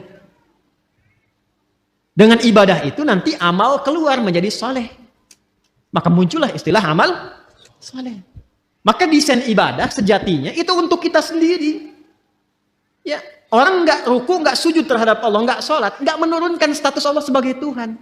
Tetap Tuhan yang Maha Esa, Maha Kuasa. Cuman yang rugi orangnya. Karena ketika diperintahkan ibadah itu, feedbacknya, hasilnya itu kembali ke kita lagi. Contoh gini, ini yang sederhana ya. Ibadah yang pokok itu kan sholat kan? Ya, kita diperintahkan sholat kan? Masih ingat? Coba, sholat kan ciri pertama orang takwa. Dzalikal kitabu la hudan lil. Apa ciri pertamanya? Alladzina yu'minuna bil ghaib wa yuqimunas. Sholat amalan pertamanya. Nah, apa fungsi sholat itu? Buka Quran surah 29 ayat 45. Utslu ma uhiya ilaika minal kitab wa aqimis shalah. Innas salata tanha 'anil. Nah, teman-teman, fahsya dan mungkar itu sumbernya di sini, di fujur. Di sini semua. Jadi kalau sholatnya benar, ini tertekan nih. Akhirnya fungsinya tetap ke sini. Yang ini yang naik. Karena itu segala kemungkinan perbuatan menyimpang, ya, fahsya, ini fujur itu asalnya rambatan keburukan. Yang baiknya disebut fajar. Kalau fisikal disebut infajar. Kalau kelihatan bendanya memancar, itu infajar namanya. Contoh nih, Anda misalnya ingin menggali air kan? Ya, menggali keluar airnya, memancar, itu infajar namanya. Nabi Musa punya tongkat ya, tongkat kayu beliau, dipukulkan ke batu kan? Tongkat kayu dipukul ke batu, kira-kira yang hancur apa? Harusnya kan kayunya kan? Tapi karena ini mu'jizat itu berbeda. Untuk ditampakkan kekuatannya supaya manusia ingat kepada Allah dan mengikuti bimbingan Rasul. Melemahkan semua persepsi manusia. Dipukulkan ke batu, keluarlah 12 mata air. Ketika keluar memancar itu bahasa Qur'annya infajar. Al-Baqarah ayat 60. Quran surah 2 ayat 60. Wa idhistasqa Musa liqaumihi faqulna dhrib bi'asakal fanfajarat min husnata asyrata aina. Tongkat kayu Nabi Musa dipukulkan ke batu, keluar 12 mata air. Anda punya tongkat emas, pukulkan ke batu, keluar 12 air mata. Itu keluar tuh, itu infajar. Ya, nanti ada makna majasi kiasan, disebut fajar namanya. Ya, cahaya matahari pertama yang membelah kegelapan malam itu disebut apa? Fajar. Nah, itu hakikinya. Majasinya adalah respon kita, sinyal kita yang menangkap seruan ketika fajar itu tiba, ditangkap oleh hati kita, suara azan itu untuk mendekat kepada Allah. Waktunya subuh, pancarannya disebut dengan fajar. Lawan dari fajar itu, secara bahasa itu disebut fujur. Rambatan-rambatan keburukan. Itu yang merambat nih, ada yang merambat ke syahwat faraj. Ya. Keluarnya apa? Porno aksi, pornografi, kata-kata jorok, LGBT, ya, longsor, gempa, banjir, tsunami, macam-macam tuh. Hati-hati. Bencana-bencana kalau semakin banyak, ada yang harus banyak direnungkan dan dievaluasi. Nah, hal-hal yang terkait dengan fahsya, zina, pornografi, porno aksi, dan turunan-turunannya, itu yang terkait dengan rambatan-rambatan fujur yang disebabkan pada nafsu syahwat. Ada yang kedua, sumbernya merambatnya ke nafsu perut dan akal. Ingin selalu tampil lebih terhormat, ingin tampil sombong, ingin ambil ini, ambil itu lagi. Itu mungkar namanya. Mencuri, merampok, membunuh, menipu, hoax dan sebagainya itu mungkar. Karena itu diingkari langsung oleh jiwa kita. Fahsya dan mungkar itu bisa dicegah kalau kita bisa tekan ini. Apa dan bagaimana caranya? Maka diturunkanlah perintah untuk ibadah berupa sholat. Ketika sholat dikerjakan, tujuan utamanya inna sholata tanha anil fahsya. Makanya ketika kita mulai bertakbir, kita diberikan oleh Allah melalui petunjuk Rasulullah sebuah isyarat bahwa penting menjaga bagian dalam tubuh kita ini. Terutama dijaga di bagian terluar. Makanya ketika orang bertakbir, Allahu Akbar, kan sedekap begini. Ini ilmunya mahal, bukan ilmu utak-atik. Ini bukan cocok logi. Ingat, saya sudah mengkaji dari ayatnya sampai ke hadisnya, sampai ke kitab-kitabnya. Ini ada maknanya. Semua tentang sholat itu bukan gerakan biasa. Jadi gerakannya ada maknanya, bacaannya ada maknanya. Termasuk kenapa diberi nama subuh, zuhur, asar, maghrib, isya. Itu ada maknanya. Kalau mau konsisten dengan waktu, sore itu bukan sholat asar, sholat masa. Tapi kenapa asar? Ya kan? Kalau mau konsisten, zuhur itu sholat nahar. Kenapa zuhur? Ada maknanya. Jadi mengangkat kita begini saja ada maknanya. Terlalu dalam dan luas kalau kita kaji dari awal. Tapi saya ingin tunjukkan terkait dengan ini saja. Kan ketika mengangkat ini kan di sini kan kita simpan. Kita jaga itu. Ya kan? Ini tuh menutup sadrun. Makanya itu di fikih itu alal sadri. Dari 3 pendapat itu di perut ini. Di perut yang satu begini. Kemudian sodar, ini sodar tuh di sini. Ada rongga antara perut dengan dada, ini sodar namanya. Di sini nahar. Nahar itu yang lebih dekat ke leher ke sini. Ya, nahar di sini, ke tenggorokan di sini. Ya, ada di sini, ada di sini, ada di sini. Yang lebih terlihat lebih kuat tuh di sini karena sesuai dengan pemaknaan ini, sodrun di sini. Ya, jadi kita itu ketika sholat, ya, manfaat dari sholat mencegah perbuatan keji dan mungkar itu digambarkan juga dalam gerakannya. Begitu bertakbir, buang semua urusan dunia ke belakang, pasrahkan diri kita sepenuhnya kepada Allah. Makanya imam berbalik mengatakan sallu salatan muwadda'. Salat rasakan seolah-olah ini salat perpisahan. Kita akan menghadap Allah wa annahum ilaihi raji'un. Kan Al-Baqarah ayat 46 itu kalau pengen khusyuk, alladzina yadhunnuna annahum mulaqu rabbihim wa annahum ilaihi raji'un. Rasakan kita akan menghadap Allah dan mungkin itu salat terakhir yang kita tunaikan.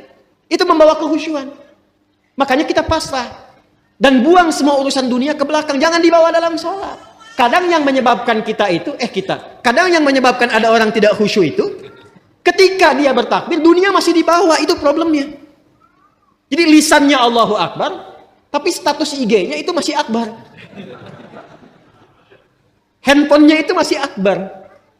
Sehingga kadang-kadang menghentikan sholat hanya untuk menjawab handphone.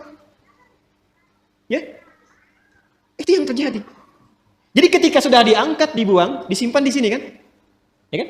Saya merajihkan yang ini. Saya secara pribadi ya. Kalau ingin bersedekap, saya merajihkan yang di sini. Dan kita menghormati yang di sini. Nggak boleh langsung cepat menyalahkan. Tidak boleh. Saya tidak mengajarkan Anda untuk membawa peluru, mempersalahkan orang lain. Biasakan berdiskusi dan banyak mendengar. Karena Allah menciptakan telinga kita 2. Lisan itu 1. Supaya banyak mendengar. Jelas ya? Kalau tidak sepakat, sampaikan alasan. Setelah itu tetap berteman baik. Perbedaan pendapat tidak mengharuskan kita tidak minum teh bersama. Jelas ya? Baik. Dan disimpan di sini kan? Ini lebih semakna. Menjaga ini. Sadrun. Karena sadrun tempatnya di sini. Dan tahukah Anda? Asal mula sebabnya ini. Kenapa kemudian meletakkan tangan di sini? Asalnya kan begini Irsal. Hadis-hadis awal tentang sholat. Itu gerakannya begini. Allahu Akbar. Dan jangan selalu dipahami yang begini Syiah. Tidak. Nanti kelihatan Syiah itu saat sujud dengan duduk di antara 2 sujud. Jadi kalau masih bertakbir begini. Itu di mazhab Maliki masih begini. Mazhab Maliki itu mazhab yang pertama kali berlaku di Madinah. Karena Imam Malik lahir di Madinah, tinggal di Madinah, menetap, tumbuh, berkembang sampai wafat di Madinah. Dan mazhabnya sekarang rata-rata di Afrika Utara. Libya, Tunisia, ya, itu Maliki, termasuk Spanyol. Jadi kalau misalnya Anda ke Mekah, umrah atau haji, semoga yang belum berangkat bisa dimudahkan insya Allah. Tidak cukup dengan amin, nabung. Jadi kalau takbir ada yang begini, ya Allahu Akbar, ya. Itu jangan ditanya, jangan diajak ngobrol. Itu posisi pertama begini. Ya. Jelas ya? Nah, dan kalaupun ada yang memilih begini nggak apa-apa. Itu mazhab yang pertama. Pertama kali Nabi mengajarkan sholat seperti ini. Seperti ini. Jangan diajak ngobrol. Kalau ditanya, gak usah jawab. Allahu Akbar. Ibu Syiah ya? Bukan saya epi. Gak usah dijawab. Udah, dia lagi sholat. Jelas? Ada kejadian. Seseorang berbuat salah. Kesalahannya cukup besar. Bahkan dari riwayat menyebutkan termasuk dosa-dosa yang seharusnya dihindari. Dosa besar. Lalu apa yang terjadi? Dia datang kepada Nabi untuk dihukum. Ini Masya Allah sahabat dulu itu. Jadi kalau berbuat salah, ini yang mahal ini. Mengakui diri ke hadapan hakim tertinggi, minta untuk diluruskan. Bahkan tidak sungkan dihukum. Bukan bersembunyi dan sulit dicari gitu. Ya, itu datang sendiri. Datang. Ya Rasulullah, saya berbuat salah, tolong hukum saya. Itu qadar Allah menjelang sholat. Ini Nabi bilang, sudah, sholat aja dulu. Begitu sholat, turunlah kemudian Quran surah ke-11 Hud. Ayat ke-114.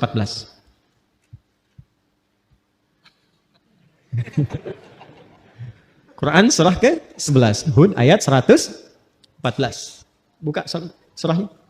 Aqimis salata tarafain nahar wa zulafan minal lail innal hasanati yudhhibanas sayyi'at.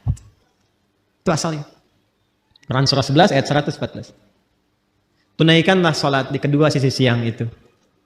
Kemudian juga ke malamnya. Maksudnya 5 waktu. Nanti ini disinggung, ini bahasanya tinggi. Nanti yang seperti ini banyak. Seperti di Al-Isra ayat 78. Aqimis salata liduluki syamsi ila ghasaqil laili wa qur'anan fajr.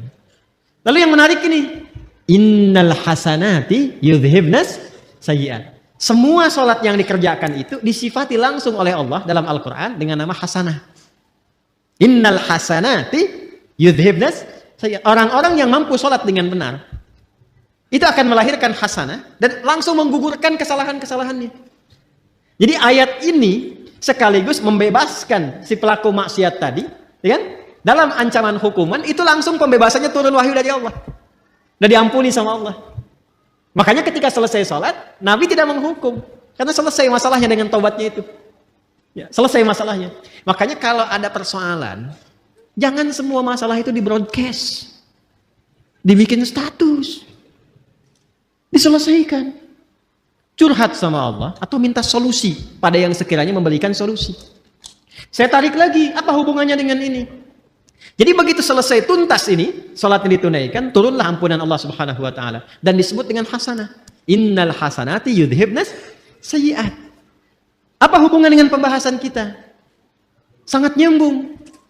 Karena ketika turun ayat itu sekaligus memberikan sebuah penguat dan penegas bahwa salat itu bila dikerjakan dengan benar, termasuk rangkaian ibadah, dia mampu menekan perbuatan-perbuatan maksiat dan merubah keburukan itu menjadi hasanah.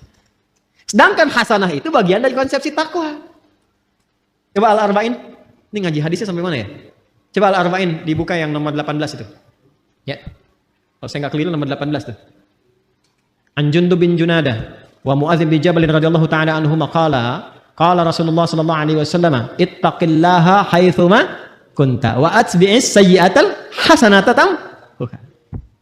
Kan kalimat hasanah dibuka dengan takwa di situ kan? Hei, mana hafalannya nih? Hafal satu-satu bagian hidup kita itu. Ittaqillaha haitsuma kunta. Tingkatkan takwamu kepada Allah dimanapun kamu berada. Kalau mampu meningkatkan takwa akan melahirkan hasanah. Hasanah itu yang akan menutup segala keburukan-keburukan. Makanya kalau orang salatnya benar, muncullah kemudian rambatan-rambatan kebaikan. Tertutup peluang-peluang setan untuk menggoda, yang keluar yang baik-baiknya saja. Itu yang menjadikan, digambarkan dalam sholat ketika kita kemudian angkat tangan, simpan di sini, menutup ini, tutup, jaga, dan lihat baik-baik. Cara menutupnya kan begini, ini sekali lagi, ini bukan ilmu takatik ya, ini hasil riset. Coba lihat baik-baik. Yang ditutup yang kiri kan? Yang tutup yang kanan kan? Begini kan? Bukan begini ya? Awas, kanan di depan, begini, yang menutup, kiri di dalam. Baru begini kan? Dan ada 3 cara. 3 cara. Yang telapak ini, ketemu punggung di sini. 1. Kemudian ini bisa menggenggam bisa begini. Bisa begini, bisa menggenggam. Sama antara laki-laki dengan perempuan. Ini satu. Yang kedua, ini pergelangan. Ketemu pergelangan di sini. Ini. Di sini, begini. Yang pertama begini. Ini, telapak ketemu punggung. Begini, bisa digenggam. Yang kedua, ini pergelangan ketemu pergelangan di sini. Dan itu langsung ya, nggak usah diukur dulu. Allah. Langsung ya. Yang ketiga lewat dikit di sini, tapi nggak sampai sini. Lewat dikit di sini. Jadi di sini lewat dikit ke sini, tapi nggak sampai ke sini. Ya, awas nggak sampai. Dan ini nggak disukai, nggak disukai. Bahkan ada beberapa yang menyebutkan riwayat yang sampai tidak disukai seperti orang sombong. Ya orang sombong. Kadang-kadang kalau ngawasin proyek bangunan kan begini gitu. Jadi bukan di sini. Hati-hati ya. Hati-hati. Yang subuh-subuh ke puncak tuh kadang-kadang begini. Di sini. Nah ini, lihat-lihat. Ini kanan, ini kiri. Ini mahal sekali. Ini mahal sekali. Saya gambarkan begini. Kalau Anda berbuat sesuatu yang baik, itu sering diilustrasikan dengan kanan atau kiri? Kalau Anda berbuat sesuatu yang buruk, jangan Anda lah. Ada yang berbuat yang buruk, diilustrasikan dengan apa? Kanan atau kiri? Aliran kiri, umumnya dianggap baik atau buruk? Pemikiran kiri, nyeleneh kan? Umumnya buruk kan? Maka ketika seseorang pernah berbuat kesalahan dalam hidupnya, dan tidak ada manusia yang sempurna. Jika Anda pernah berbuat salah, jangan diekspos. Segera tutup dengan yang kanan, tutup dengan kebaikan. Maka yang baik itu akan menutup yang buruk dan tidak pernah muncul lagi ke permukaan. Itu yang dimaksud innal hasanati yudhibnas sayyi'at. Jadi bukan dibikin status, bukan dibuka, bukan diobral. Nggak nyangka ya. Itu udah nyangka. Itu udah nyangka. Ya. Saya tidak Ustaz, bagus. Tidak seperti ibu itu tuh Ustaz. Dia mah kalau tutup segera tutup. Itu yang dimaksud innal hasanati yudhibnas sayyi'at. Makanya ketika kita sudah tutup begini, kita mengakui sama Allah saja. Ini yang dimaksud perkataan Nabi Ya'qub, innama ashku bathi wa huzni ila. Curhatnya sama Allah. Makanya ketika ditutup kita bilang, kita ngaku. Yang di Al-Bukhari, riwayat sahabat Abu Hurairah, Allahumma ba'id baini wa baina khatayaya. Khataya, iya. Ada ya kecilnya. Harus muncul ya kecilnya. Di kalimat pertama. Allahumma ba'id baini wa baina khataya, iya. Karena ya terakhir itu pengakuan. Cara menerjemahkannya begini. Kadang cara menerjemahkan itu kalau mau dalam, kadang-kadang ada yang harus diawalkan. Walaupun urutan katanya di terakhir. Khataya itu jama dari kata khoti'ah. Kesalahan yang dilakukan sekali. Kalau berkali-kali khataya, ya-nya panjang. Khataya. Kalau ada ya pendek di akhirnya, ya gitu. Khataya, ya. Ya terakhirnya itu mengakui, pengakuan. Salah. Jadi kita berkata begini dalam salat, begitu kita tutup begini, kita katakan, ya Allah, saya mengakui hamba ini banyak dosanya. Dan kita sedang menghadap Allah. Dan suasananya kita merasakan mungkin itu salat terakhir yang kita tunaikan. Kan bahasa Qur'annya begitu. Wa annahum ilaihi raji'un. Rasakan mungkin kamu berpulang dalam salat itu. Kan ingin husnul khatimah kan? Makanya kita katakan, ya Allah, aku ini hamba merasa banyak dosa. Sebelum sholat, mata salah lihat, lisan salah bicara, akal salah berpikir, sampai kaki salah melangkah, tapi masih berani kita untuk bersujud kepada Allah. Makanya kita minta ampunan. Datang kita mengatakan, hamba mengakui banyak salah ya Allah. Tapi engkau itu maha pemaaf, maha pengampun. Maka hamba mohon, makanya pakai Allahumma. Allahumma itu ada ketawaduan di situ dan penuh harap. Ya, itu yang dimaksud Quran surah 7 ayat 205 itu. Wadhkur rabbaka fi nafsika tadarruan wa khifatan wa dunal jahri minal qaul. Kita mengharap ya Allah. Hamba mengakui banyak salah, banyak dosanya, namun engkau yang maha pengampun, pemaaf yang tanpa batas pemaafanmu. Mohon jauhkan antara hamba dan kesalahan-kesalahan hamba di akhirat nanti sejauh timur dan barat yang tidak pernah tampak. Hamba nggak pengen lihat lagi. Karena di akhirat sekecil apapun ditampakkan. Wa may ya'mal mithqala dzarratin syarran.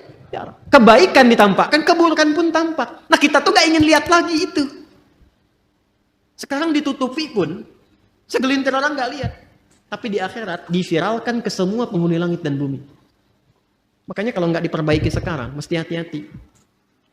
Cepat taubat dari sekarang.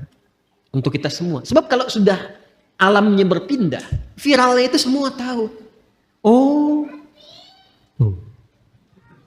Adi Hidayat tuh begitu rupanya. Kelihatannya begini-begini, ternyata begitu. Begini, begitu. Begini, begitu. Kelihatan beda. Lain. Nah, kita nggak pengen itu tampak. Makanya pakai alif, ba'id. Ada pakai tasydid, ba'id. Ba'id sa'ni. Jam itu tolong jauhkan dariku. Pakai tasydid. Artinya jauhkan tapi masih kelihatan. Tapi kalau ba'id, jauhkan sejauh-jauhnya. Allah menaqqini minal khataya kama yunaqqa thawbul abyadu minad danas. Ya Allah, kalau dosa itu seperti kotoran yang melekat, noda yang melekat di pakaian, maka sekalipun ya Allah, mesti dibaikin bahasa kita ya, atau dicuci bersihkan aja. Allah maghsilhu bil ma'i wal thalji wal barad. Ya Allah, kalau perlu gunakan air yang dingin untuk membersihkan. Ini bahasa majas tinggi sekali. Ini bahasa taubat yang dalam. Makanya kalau kita merasakan itu, paham bacaannya, itu bisa kita menghadirkan kehusyuan itu luar biasa. Luar biasa. Ada lagi doa yang lain. Allahu Akbar kabira. Alhamdulillah katsira. Subhanallahi bukratan wa asila. Satu doa. Tambah lagi misalnya, wajjahtu wajhiya lilladzi fataras samawati wal arda hanifan muslima wa ma ana minal inna salati wa nusuki wa mahyaya wa mamati lillahi rabbil la syarika lahu bidzalika umirtu wa ana awwalul muslimin wa ana minal muslimin. Itu malaikat turun datang menjaga. Makanya Ali bin Abi Thalib sangat konsisten membaca doa itu dalam iftitahnya. Itu tinggi nilainya. Ya Allah, saya pasrah dalam sholat ini kepada pencipta penguasa langit dan bumi. Ya Allah, saya sholat selama ini. Saya ibadah selama ini. Saya hidup pun ya Allah. Atau engkau wafatkan aku saat sholat ini. Aku pasrah. Lillahi Rabbil Alamin. La syarikalah, aku berikrar gak akan pernah musyrik kepadamu ya Allah. Dan mohon saksikan, wa ana minal muslimin, wa ana awwalul muslimin, sejak saat ini saya sholat, saya akan lebih tunduk patuh pada semua ketentuanmu. Makanya kalau baca doa iftitah yang wajah tuh habis sholat berbuat maksiat, wah itu saya nggak bisa lukiskan. Ada hal yang tidak tepat yang dilakukan. Nah ini yang dimaksudkan itu. Ini yang tadi saya katakan, untuk menjaga takwa supaya muncul, supaya kuat, maka ibadah itu perbanyak. Di antaranya sholat, makanya sholatnya tingkatkan. Yang 5 itu standar, yang pokok itu. Tambah, semua menu sholat keluarkan. Dan rasakan perbedaannya. Rasakan perbedaannya. Rasakan bedanya, bedakan rasanya, dan pasti akan terasa bedanya. Menunya, keluarkan menunya. Apa saja sholat sunnahnya. Ya, dari mulai pagi, siang, sore, sampai ke malam. Lalu saya sih menyarankan pada diri saya dan mengajak pada teman-teman, sepanjang hidup, berusahalah semua menu sholat pernah ditunaikan. Ya, berusahalah. Rinci dulu. Minimal walaupun cuma sekali misalnya yang sunnah. Ketika dihisab di hari kiamat, alhamdulillah rapat kita bagus. Semua jenis sholat pernah kita kerjakan. Ya, sholat jenazah pernah? Halo, kenapa begini? Jenazah pernah? Itu langka itu. Ya, makanya kalau ada sempatkan, kalau memungkinkan. Makanya pahalanya tinggi, 1 qirat sebesar gunung. Dan sholat-sholat yang lainnya maksimalkan. Nah, apalagi yang lainnya, semua jenis ibadah. Baca Quran ibadah tidak? Ibadah. Makanya Quran itu tembusnya langsung ke jiwa. Wa syifaa'un lima fis sudur. Mana Qurannya? Syifaa'un lima fis sudur. Sedangkan setan tugasnya memberikan waswas. Alladzi yuwaswisu fi sudur linnas. Lawan dari itu apa? Quran. Makanya kalau orang rajin baca Quran, bacanya benar, setan menjauh. Menjauh setan. Apalagi misalnya infak. Infak itu untuk melapangkan jiwa. Berbagi itu bisa melapangkan hati. Sama dengan memaafkan orang lain. Memaafkan, menahan amarah. Sama dengan infak itu kalau nggak lapang hatinya, nggak mungkin bisa berbagi. Makanya infak itu disandingkan dengan menahan amarah dan memaafkan orang. Itu satu sandingan di Ali Imran ayat 134. Alladzina yunfiquna fis sarra'i wad dharra wal kadhiminal ghaidha wal 'afina 'anil nas wallahu yuhibbul muhsinin. Dan itu ciri orang takwa. Karena ayat 133-nya berbicara tentang ciri orang takwa. Kan Anda tulis tadi, Quran surah 3, ayat 133 sampai 134. Wasari'u ila maghfiratin mir rabbikum wa jannatin arduhas samawati wal ardu u'iddat lil muttaqin. Siapa orang takwa yang punya surga seluas langit dan bumi ini? Dikasih surga seluas langit dan bumi, lapang sekali. Bagi siapa? Bagi orang yang lapang hatinya. Apa cirinya? Gemar berbagi, bisa memaafkan, menahan amarah. Itu latihan. Latihan. Dan pada akhirnya kita berpikir tentang akhirat. Jadi merenungkan tentang akhirat, tentang kematian, kita akan pulang dan sebagainya. Itu bisa memperkuat jiwa takwa kita. Sehingga itu yang membuat kita gemar ibadah. Kan bekal akhirat itu ibadah. Ya kan? Harta yang kita bawa itu sekarang, Itu sifatnya duniawi. Baru jadi bekal akhirat kalau dipakai ibadah. Antum pakai sepeda berapa banyak tuh? Hah? Udah dipakai ibadah belum? Udah berapa kali mengantarkan ke masjid dibandingkan dengan dipakai ibadah subuh? Jalan-jalan, sepedaan, bikin grup. Kenapa grup yang nggak dibawa untuk ke masjid? Ikut ta'lim, pakai sepedanya. Hah? Pakai motornya. Apa jawab hisab di hadapan Allah di hari kiamat?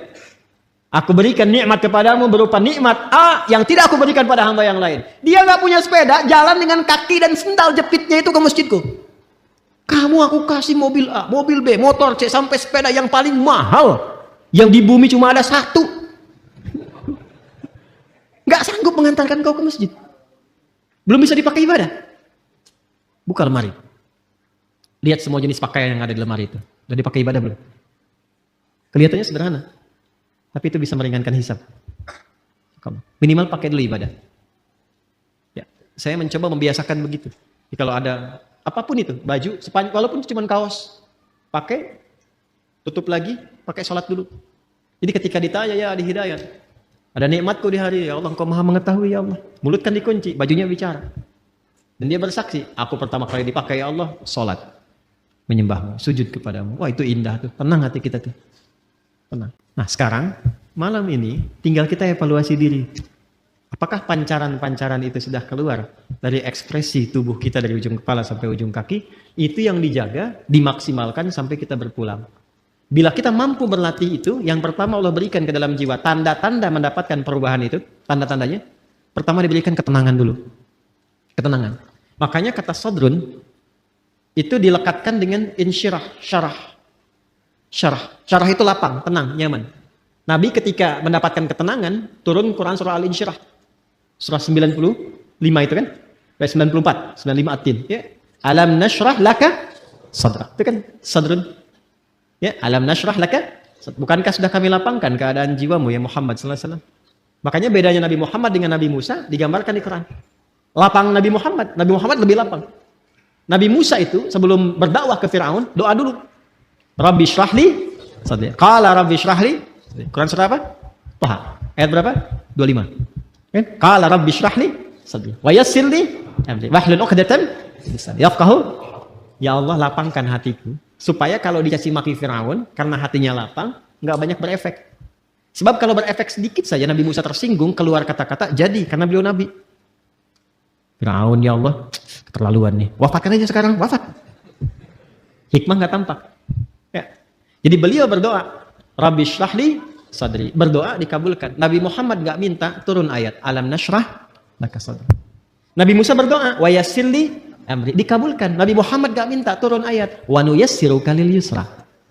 Wa yassirli amri wa nuyassiruka lil yusra. Itulah keindahannya. Nah itu diwariskan kepada kita ajaran-ajaran itu. Karena itu beruntung umat Nabi Muhammad itu. Dan alhamdulillah, saya kalau melihat karakteristik di Indonesia itu Masya Allah. Bakat-bakat kemuliaannya itu tinggi. Bakat baiknya ada. Tinggal peningkatannya dan penempatannya dengan cara yang benar. Ya, di luar itu hujan besar, banjir, bisa banyak gelisah. Di Jepang itu banjir bisa bunuh diri. Di kita banjir pakai berenang. Hujanan. Nah, jadi sekarang tugasnya kita keluarkan lagi. Sampai pertama hati lapang dulu. Nah, jiwa kalau sudah lapang, kelapangan ini bagian terakhir. Maaf ya, di bagian terakhir. Kelapangan yang diperoleh dari hasil ibadah, itu disebut tuma'ninah namanya. Apa namanya? Ingat, ada sakinah, ada tuma'ninah. Beda. Sakinah itu kelapangan yang diperoleh setelah masalah itu hilang. Sedang ada masalah nih. Tuntas masalahnya. Biasanya kalau masalah selesai, hati lapang kan? Nah, kelapangan hati setelah masalah itu hilang, itu disebut sakinah namanya. Ya. Iya. Ibu berharap sakinah di rumah tangga? Bapak, teman-teman berharap sakinah di rumah tangga? Samara itu kan sakinah, mawadah, dan rahmah. Ingin dapat sakinah? Nah, berarti ingin punya masalah. Nanti setelah hilang itu, ada ketenangan, itulah sakinah. Tumaninah beda. Ketenangan yang diraih lewat proses ibadah. Karena itu dalam sholat kita kenal ada tumaninah bukan sakinah. Coba lihat, ada tumaninah dalam ruku ada? Tumaninah dalam sujud ada? Maksudnya apa? Ruku sampai tenang. Ingat, ini kadang, mohon maaf, saya tidak bermaksud menyalahkan. Hanya mungkin kurang lengkap dalam memahami. Ya, hatta tatma'inna raki'an, sampai kamu tenang dalam ruku itu, maksudnya begini, ruku, Sampai merasakan ketenangan. Darah mengalir dulu, enak. Sudah posisi yang enak, baca doa, doanya teresap dalam jiwa. Sudah dapat ketenangan itu baru bangkit i'tidal. Makanya Nabi itu kadang-kadang rukunya lama. Tapi proporsional kalau sedang sholat berjamaah. Sangat proporsional. Itu yang dimaksudkan. Latihan-latihan tumakninah itu yang dilakukan dalam ibadah, itu nanti akan melahirkan ketenangan kepada kolbu. Sifatnya nanti terbawa, kolbunya itu menjadi tenang. Itu yang dimaksud Quran surah 13 ayat 28. Ala bidzikrillahi tatma'innul. Yakinkan pada dirimu, semakin banyak zikirnya, hati menjadi tenang. Dan semua ibadah itu di Quran disebut zikir. Salat disebut zikir, Quran surah ke-20 ayat 14. Wa aqimis sholata lidzikri. Baca Quran disebut zikir karena Qurannya pun zikir. Quran surah 15 Al-Hijr ayat 9. Inna nahnu nazzalna dzikra wa inna lahu lahafidhun. Menghafal Quran disebut zikir. 4 kali disebutkan. Quran surah 54 ayat 17, 22, 32, 40. Walaqad yassarnal Qur'ana lidzikri fahal min mudzakir. Berdoa disebut zikir. Makanya kalau kita sedang berdoa, hati cenderung lebih tenang. Punya masalah, terus kita berdoa. Bukankah setidaknya ada ketenangan dalam jiwa? Karena itu doa disebut zikir. Quran surah 7 ayat 205. Wadhkur rabbaka fi nafsika. Ya, tadarruan wa khifatan wa dunal jahri minal qaul. Ba'da salat kita zikir kan? Subhanallah, alhamdulillah, Allahu akbar, sampai tenang itu. Ya kan? Itu ada di Quran surah 4 ayat 103. Fa idza qadaytumus salata fadhkurullaha qiyaman wa qu'udan wa 'ala junubikum. Itu zikir. Apa manfaat zikir? Ala bi dzikrillahi tatma'innul qulub. Kolbunya menjadi tenang. Ketika kolbu tenang, nafas ikut tenang karena nafas itu ada dalam kolbu. Maka sifat nafasnya akan berubah. Latihannya tumakninah. Ketika sering tumakninah, maka sifat tumakninah akan melekat kepada nafas. Maka berubahlah sifat nafas menjadi mutmainnah. Kalau ini dijaga sampai meninggal, sampai pulang, itu panggilannya tinggi di sisi Allah. Dihargai betul kita. Dan dipanggil ketenangan jiwa itu. Maka turunlah Quran surah ke-89 ayat 27 sampai 30 itu. Ya ayyatuhan nafsul mutmainnah. Irji'i ila rabbiki radiyatan mardiyah. Fadkhuli fi ibadi wadkhuli jannati. Jannah di situ mau yang mana? Kata Allah, jadi bagian hambaku masuk surgaku. Nah, surga yang kita harapkan itu, yang dipanggil oleh Allah, ditampakkan. Kan di hari kiamat tuh, bukan sekedar hari kiamat, saat sakaratul maut itu ada yang ditampakkan oleh Allah. Makanya Sayyidah Asyah radhiyallahu ta'ala anha, ya kan? Rahimahullah, istrinya Firaun. Itu kan di akhir sakaratul mautnya, saat beliau diancam siksa oleh Firaun itu, apa yang terjadi dan diabadikan di Quran kan? Rabbi ibnili, mana Qurannya? Baitan indaka fil jannah wa najjini min Fir'aun wa amalihi. Ya Allah, bangunkan aku satu rumah di surga. Kan? Ya Allah, aku ridha, aku berislam di tengah-tengah banyak ancaman dan hukuman bahkan siksaan sekarang. Aku ridha ya Allah.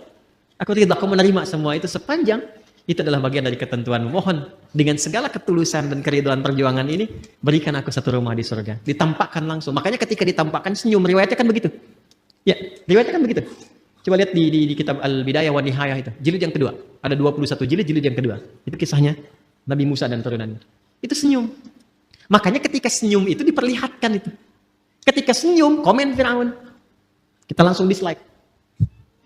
Apa komennya? Ih, perempuan mau disiksa kok senyum. Firaun nggak tahu apa yang dia lihat pada saat itu. Maka ditampakkanlah kenikmatannya, tenang, senyum. Ketenangan itu yang menjadikan pulangnya tak terasa. Seperti rambut yang ditarik dari adonan yang sangat lembut itu. Halus. Ya kan? Ada yang lagi tiduran, tiba-tiba tidur untuk selamanya. Hati-hati yang lagi tiduran. Yang lagi baca Quran, ada yang lagi sujud meninggal. Ya kan? Ya. Luar biasa tuh. Nah, itu yang dimaksudkan. Jadi semua nyambung. Nah, fadkhuli jannati, masuk ke surgaku. Surga yang mana yang dimasuki? Itu bergantung pada latihan ibadah kita untuk membentuk karakter nafsu mutmainnah tadi. Makanya orang-orang yang masuk surga Firdaus pun latihannya nggak jauh dari sholat, dari zakat, menahan nafsu. Coba lihat Quran surah ke-23 tadi, ayat 1 sampai 11. Qad aflahal mu'minun. Siapa itu? Alladzina hum fi sholatihim walladzina hum 'anil lagwi mu'ridun walladzina hum lizakati. Berbagi, latihan sholat itu sampai ulaika humul warithun alladzina yarithunal firdausa hum fiha khalidun. Anda menulis di taman surga, Quran surah 51 tadi, ayat 15 sampai 23. Apa amalannya? Innal muttaqina fi jannatin wa 'uyun akhidhina ma atahum rabbuhum innahum kanu qabla dzalika muhsinin. Apa amalannya? Kanu qalila minal laili ma yahja'un. Salat wa bil asharihum yastaghfirun, dzikir wa fi amwalihim haqqul lis-sa'ili wal mahrum, berbagi. Itu enggak jauh. Makanya hidup tuh itu aja yang dikeluarkan. Keluarkan kurikulum surganya, konsisten ikuti sampai meninggal, enggak susah. Itu aja. Kok meninggal juga? Oh, meninggal. Meninggal. Sama kita semua. CM, calon meninggal. Ya. Pasti meninggal kan? Sudah tahu akan meninggal, kenapa nggak disiapin? Anda kalau sudah tahu mendung di luar, kan hujan, dan terlihat sudah mulai ada, airnya sudah mulai jatuh-jatuh, bukankah Anda siap-siap? Manusia ini kadang-kadang aneh gitu, logika berpikirnya. Udah tahu mau meninggal, tapi nggak siap-siap buat meninggalnya. Dan kita ini beruntung jadi muslim, karena sebelum meninggal sudah dikabari bekal-bekal untuk persiapan meninggal. Dan diinfokan alam setelah meninggal. Temukan dimanapun. Anda nggak akan temukan keterangan bab-bab tentang pasca kematian. Ada apa? Tahap stepnya kemana? Bagaimana hasilnya?